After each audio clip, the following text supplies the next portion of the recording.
라이프라인 10 10분 메시지 서울 목동 예명교회 이성우 목사님의 말씀입니다. 요한복음 2장 5절에서 11절 말씀입니다.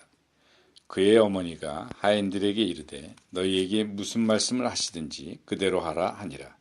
거기에 유대인의 정결 예식을 따라 두세 통 드는 돌 항아리 6이 놓였는지라. 예수께서 그들에게 이르시되 항아리에 물을 채우라 하신즉 아기까지 채우니 이제는 떠서 연회장에게 갖다 주라 하시매 갖다 주었더니 연회장은 물로 된 포도주를 맛보고도 어디서 났는지 알지 못하되 물떠온 하인들은 알더라. 연회장이 신랑을 불러 말하되 사람마다 먼저 좋은 포도주를 내고 취한 후에 낮은 것을 내거늘 그대는 지금까지 좋은 포도주를 주었도다 하니라. 예수께서 이 첫 표적을 갈릴리 가나에서 행하여 그의 영광을 나타내심에 제자들이 그를 믿으니라. 아멘. 예수님의 어머니 마리아는 잔치집에 심각한 일을 가지고 예수님께로 가지고 나아갔습니다.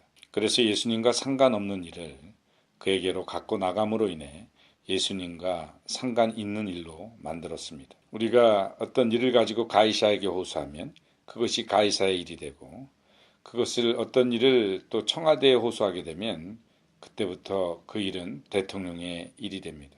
우리의 사소한 일들을 예수님의 이름으로 하나님께 아뢰게 되면 그때부터 그 일은 하나님의 일이 되는 것입니다.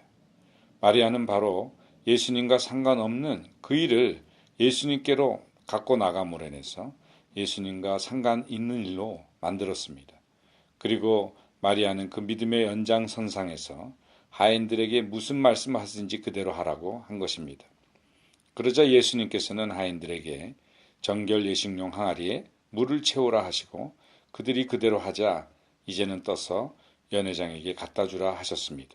그들이 그것을 연회장에게 갖다 주자 어떻게 지금까지 이렇게 좋은 포도주를 두었느냐며 매우 흡족해 했습니다.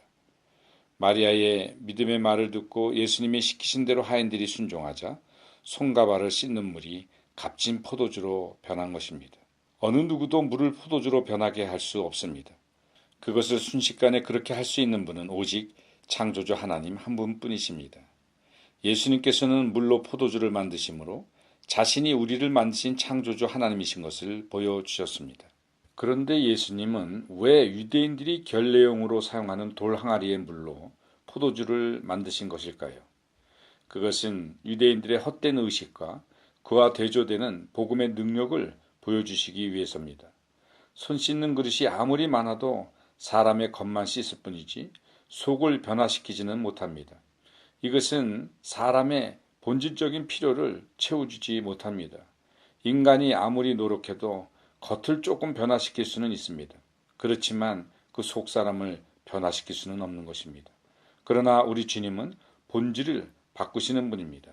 주님은 그 본질을 바꾸는 이 포도주의 사건을 통해서 우리 인간들을 실제로 풍성하게 하고 충만하게 하고 행복하게 하시는 것을 증거하셨습니다. 중단될 수밖에 없는 이 기쁨을 영구적으로 지속되게 하시는 것을 보여주신 것입니다. 돌 항아리 속에 있는 물은 어디까지나 물일 뿐입니다. 그것으로는 아무것도 할 수 없습니다. 그러나 예수님은 그것을 변화시켜 새롭게 하실 수 있다는 것을 보여주셨습니다. 예수님께서는 새롭게 하기 위해서 오셨습니다. 우리의 껍데기만 바꾸기 위하여 오신 것이 아니라 근본적으로 새로운 창조를 이루기 위해서 오셨다는 것이죠. 주님의 그 말씀에 순종하기만 하면 우리의 속사람을 근본적으로 바꾸어 놓으시는 분이 바로 우리 주님이십니다. 이것이 바로 복음의 능력입니다. 복음은 단지 알고 있는 그 지식으로 변화되는 것이 아니라 그 지식은 우리를 교만케 하지만 그 알고 있는 복음을 우리가 순종함으로 인해서 놀라운 능력을 우리는 맛볼 수가 있습니다. 그런데 주님의 이 첫 번째 기적의 능력을 모든 사람이 다 한 것은 아니었습니다. 9절에 보면 연회장은 물로 된 포도주를 맛보고 어디서 났는지 알지 못하되 물떠온 하인들은 알더라 말씀하고 있습니다. 그 잔치를 주관하는 연회장은 그 놀라운 포도주를 맛보고도 그것이 어디서 났는지 알지 못했습니다. 그는 그 맛있는 포도주를 마시기에 정신이 없었습니다. 그는 포도주는 분별했지만 하나님의 표적은 분별하지 못했습니다. 실제로 많은 사람들이 하나님의 은혜를 보고 있으면서도 또 체험하고 있으면서도 그것이 하나님의 은혜라는 것을 깨닫지 못하는 그런 사람들이 많습니다. 이 나라 이 땅만 해도 정말 많은 하나님의 은혜를 덧입었음을 우리는 알 수가 있습니다. 어떻게 이렇게 짧은 시간 내에 이 나라 이 땅에 민주주의가 정착되고 또한 그뿐만 아니라 이 나라 이 땅이 어떻게 이렇게 잘 살게 되었는가? 그것은 분명 하나님의 은혜입니다. 우리가 얼마 전에 스페인에 가서 다 보고 느꼈지만 정말 그 땅은 비옥하고 넓고 여러 가지 풍성한 그런 자원들도 많은 나라였습니다. 그러나 여러 곳에서 발견했지만 우리나라보다 훨씬 못 살고 여러 가지 활력이 없는 것을 우리는 발견했습니다. 우리나라는 거기에 비해서 땅도 적고 자원도 없고 여러 가지 부족한 것이 참 많습니다. 그런데 어쩌다가 우리가 어떻게 그들보다 잘 사는 나라가 되었는가? 그 나라의 청년들 첫 봉급이 대충 100만 원 안팎이라고 합니다. 우리나라의 약 3분의 1밖에 안 돼요. 그리고 실제로 그 스페인 그 대학생 어떤 분의 얘기를 들어보니까 그분은 우리나라가 어떻게 이렇게 잘 사는지 놀랍다고 얘기하면서 모든 부분에서 한국은 참 잘 사는 나라니까요. 한국은 참 부자 나라예요. 이 말을 계속해서 하는 것을 들었습니다. 우리나라가 이렇게 잘 살게 된 것, 그것은 분명 하나님의 은혜입니다. 그러나 그것이 하나님의 은혜라고 아는 사람은 결코 많지가 않습니다. 연회장이 바로 그런 사람이었죠. 그러나 하인들은 지금 일어난 일이 얼마나 놀라운 일인지 알고 있었습니다.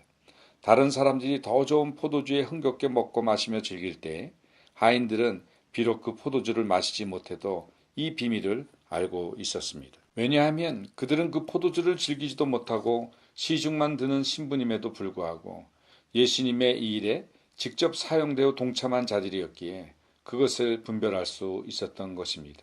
많은 사람들이 주님의 주변에서 먹고 마시며 즐거워하지만 그들은 주님과 상관없이 먹고 마시고 떠들 뿐입니다. 그들 옆에 얼마나 크신 분이 서 계시는지 알지 못하고 그저 좋은 포도주가 공급된 것으로 만족하며 즐깁니다. 그러나 주님을 믿고 주님의 제자가 되어 주님 곁을 따르는 제자들과 주님을 하나님의 아들로 믿었던 어머니 마리아, 그리고 주님의 명령을 그대로 순종했던 하인들은 예수님의 새 창조의 능력을 목격했습니다. 예수님도 자기를 믿는 자들에게만 자신의 영광을 나타내셨습니다. 다른 사람들은 그 자리에서 그 포도주를 마셨지만 그것을 알지 못했습니다. 사랑하는 성도 여러분, 혹 우리도 주님이 주시는 포도주를 즐기지만 그 포도주를 주시는 주님에 대해서는 잘 알지 못하고 있는 것은 아닐까요?